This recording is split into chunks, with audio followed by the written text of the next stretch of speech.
حضرت محمد صلی اللہ علیہ وآلہ وسلم نے فرمایا، مرد کا اپنی بیوی کے ساتھ ایک بستر پر اکٹھے سونے کا اجر جان کر آپ حیران رہ جائیں گے۔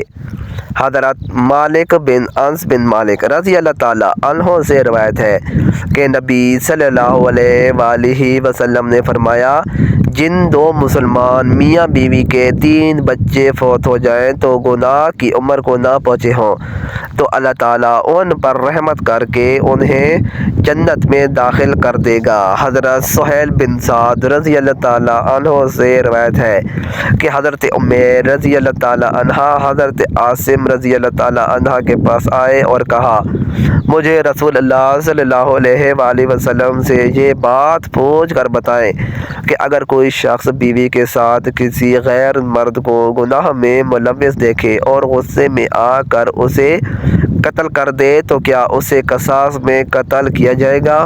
حضرت عاصم رضی اللہ تعالیٰ عنہ نے رسول اللہ صلی اللہ علیہ وآلہ وسلم سے یہ مسئلہ دریافت کیا۔ رسول اللہ صلی اللہ علیہ وآلہ وسلم نے اس قسم کے سوالات کو ناپسندید فرمایا۔ بعد میں حضرت عمیر رضی اللہ تعالیٰ عنہ حضرت عاصم رضی اللہ تعالیٰ عنہ سے ملے تو ان سے دریافت کیا اور کہا، یہ کہ تجھ سے مجھے بھلائی نہیں پہنچی۔ میں نے رسول اللہ صلی اللہ علیہ وآلہ وسلم سے مسئلہ دریافت کیا تو آپ صلی اللہ علیہ وآلہ وسلم نے سوالات کو ناپسند فرمایا۔ حضرت عمیر رضی اللہ تعالیٰ عنہ نے کہا، اللہ کی قسم میں ضرور رسول اللہ صلی اللہ علیہ وآلہ وسلم کی خدمت میں حاضر ہو کر یہ بات پوچھوں گا۔ چنانچہ وہ رسول اللہ صلی اللہ علیہ وآلہ وسلم کی خدمت میں حاضر ہوئے۔ معلوم ہوا کہ آپ صلی اللہ علیہ وآلہ وسلم پر ان کے بارے میں وحی نازل ہو چکی ہے۔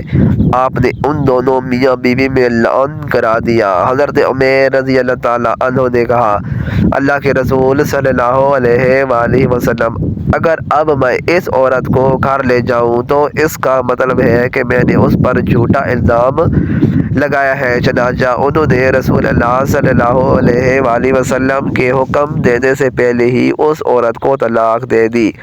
پھر لعن کرنے والوں میں یہی طریقہ جاری ہو گیا۔ اس کے بعد نبی صلی اللہ علیہ وآلہ وسلم نے فرمایا، دیکھو اگر اس عورت کے ہاں سیاہ آنکھوں والا برے سرینوں والا بچہ پیدا ہوا، میرے خیال میں عمیر رضی اللہ تعالیٰ عنہ نے یقیناً سچ کہا ہے، اور اگر اس کے ہاں بیل بوٹی جیسا سرخ بچہ پیدا ہوا تو میرے خیال میں اس عمیر نے ضرور جھوٹ بولا ہے۔ راوی بیان کرتے ہیں کہ پھر اس عورت کے ہاں بری صورت والا بچہ پیدا ہوا۔ حضرت عبداللہ بن مسعود رضی اللہ تعالیٰ عنہ سے روایت ہے کہ انہوں نے فرمایا، جمعہ کی رات ہم لوگ مسجد میں تھے، ایک آدمی نے کہا کہ اگر کوئی مرد اپنی بیوی کے ساتھ کسی غیر مرد کو گناہ کی حالت میں دیکھ کر قتل کر دے تو تم لوگ اسے قصاص کے طور پر قتل کر دو گے؟ اگر وہ اپنی بیوی کے مجرم ہونے کی بات کرے تو تم اسے الزام تراشی کے سزا کے طور پر کوڑے لگاؤ گے؟ قسم ہے اللہ کی، میں یہ بات ضرور نبی صلی اللہ علیہ وآلہ وسلم سے عرض کروں گا۔ آخر کار اس نے نبی صلی اللہ علیہ وآلہ وسلم سے ذکر کر دیا تو اللہ نے لعن کی آیت نازل فرما دی۔ اس کے بعد اس آدمی نے آ کر اپنے بیوی پر الزام لگایا تو نبی صلی اللہ علیہ وآلہ وسلم نے دونوں میاں بیوی کے درمیان لعن کروا دیا اور فرمایا، شاید اس عورت کے ہاں سیاہ فام بچہ پیدا ہو۔ چنانچہ سیاہ فام اور گھنگریالے بالوں والا بچہ ہی پیدا ہوا۔ ام المومنین حضرت عائشہ رضی اللہ تعالیٰ عنہ سے روایت ہے کہ ان کا ایک غلام تھا اور ایک لونڈی تھی جو آپس میں میاں بیوی تھے۔ انہوں نے کہا، اے اللہ کے رسول صلی اللہ علیہ وآلہ وسلم، میں ان دونوں کو آزاد کرنا چاہتی ہوں۔ تو رسول اللہ صلی اللہ علیہ وآلہ وسلم نے فرمایا، اگر تو انہیں آزاد کر دے تو عورت سے پہلے مرد کو آزاد کر دینا۔ حضرت ابو ہریرہ رضی اللہ تعالیٰ عنہ سے روایت ہے کہ رسول اللہ صلی اللہ علیہ وآلہ وسلم نے فرمایا، جب تک میں تمہیں کسی معاملے میں آزاد جوڑے رکھوں تب تک تم بھی مجھے جوڑے رکھو، بلا وجہ سوال نہ کرو، کیونکہ تم سے لوگ پہلے اپنے انبیاء علیہ السلام سے سوالات کرنے اور پھر ان کے کام کی مخالفت کرنے سے ہی ہلاک ہوئے، لہذا جب میں تمہیں کسی کام کا حکم دوں تو حسب ہمت اس کی تعمیل کرو، اور جب کسی کام سے منع کروں تو اس سے رک جاؤ۔ حضرت ابو ہریرہ رضی اللہ تعالیٰ عنہ سے روایت ہے کہ رسول اللہ صلی اللہ علیہ وآلہ وسلم نے فرمایا، جس نے میری اطاعت کی اس نے اللہ کی اطاعت کی، اور جس نے میری نافرمانی کی اس نے اللہ کی نافرمانی کی۔ عمومی اعمال میں شریعت کا حکم یہ ہے کہ میاں بیوی ایک ہی بستر پر آرام کریں۔ کسی مقبول و معتبر وجہ کے بغیر شوہر کو الگ کمرے میں آرام نہیں کرنا چاہیے۔ بعض علماء نے شوہر کے بیوی کے ساتھ سونے کو سنت شمار فرمایا ہے، البتہ بعض حالات میں اگر شوہر کسی وجہ سے علیحدہ سوئے تو بیوی کو ایک ہی بستر پر سونے کا اصرار بھی کرنا بھی درست نہیں۔ مثلاً بیوی ایام کی حالت میں ہو اور ساتھ سونے کی صورت میں فتنے میں پڑنے کا اندیشہ ہو، یا اولاد ہونے کی صورت میں یا اولاد کے باشعور ہونے کی مدت کے بعد عموماً میاں بیوی بستر جدا رکھتے ہیں، یا شوہر تھکا ماندہ ہے اور اسے آرام یا راحت کی ضرورت ہے تو ایسے مواقع پر علیحدہ سونے کی بھی گنجائش حدیث و فقہ کی کتب سے معلوم ہوتی ہے۔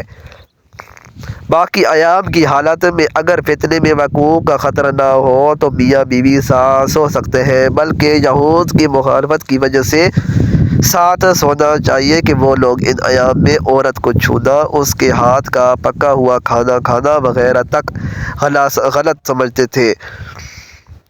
حاصل یہ ہے کہ اس سلسلے میں میاں بیوی کے درمیان اتفاق و مفاہمت ضروری ہے۔ اس طرح کی معمولی باتوں کو جھگڑے یا افتراق کا باعث نہیں بنانا چاہیے، بلکہ دونوں کو ایک دوسرے کے حقوق اور اعذار کا لحاظ رکھنا چاہیے۔ شوہر کو بھی مستقل اپنا بستر بیوی سے جدا رکھنا اور بیوی کے حقوق کو نظر انداز کرنا جائز نہیں۔ نیز اعذار کی وجہ سے شوہر کبھی بھی علیحدہ سوئے تو بیوی کو اصرار بھی نہیں کرنا چاہیے۔ مشکوت شریف میں حضرت عائشہ رضی اللہ تعالیٰ عنہ سے مروی ہے، حضرت عائشہ صدیقہ رضی اللہ تعالیٰ عنہ فرماتی ہیں کہ جب میں ایام سے ہو جاتی تو بستر سے اتر کر بوریے پر آ جاتی تھی، چنانچہ جب تک کہ وہ پاک نہ ہو جاتی نہ تو رسول اللہ صلی اللہ علیہ وآلہ وسلم ان کے نزدیک آتے اور نہ وہ رسول اللہ صلی اللہ علیہ وآلہ وسلم کے نزدیک آتی تھی۔ مرد کا اپنی بیوی کے ساتھ اکٹھے ایک بستر پر سونا افضل ہے۔ یہ ہے کہ کسی ایک کو عذر ہو، لیکن مقصد ہم بستری کرنا نہیں بلکہ مقصد بیوی کے دل کو خوش کرنا ہے۔ بیوی کے دل کو خوش کرنے کے لیے ایام کے دنوں میں بھی اس کے قریب ہو جانا گویا یہ نبی علیہ الصلوۃ والسلام کی سنت ہے۔ اللہ پاک ہمیں نیک عمل کرنے کی توفیق عطا فرمائے۔ دعا ہے کہ اللہ تعالیٰ میرا سنانا اور آپ کا سننا اپنی بارگاہ الہی میں قبول اور منظور فرمائے، آمین ثم آمین۔ مزید اچھی ویڈیوز کے لیے چینل کو ضرور سبسکرائب کریں۔ شکریہ۔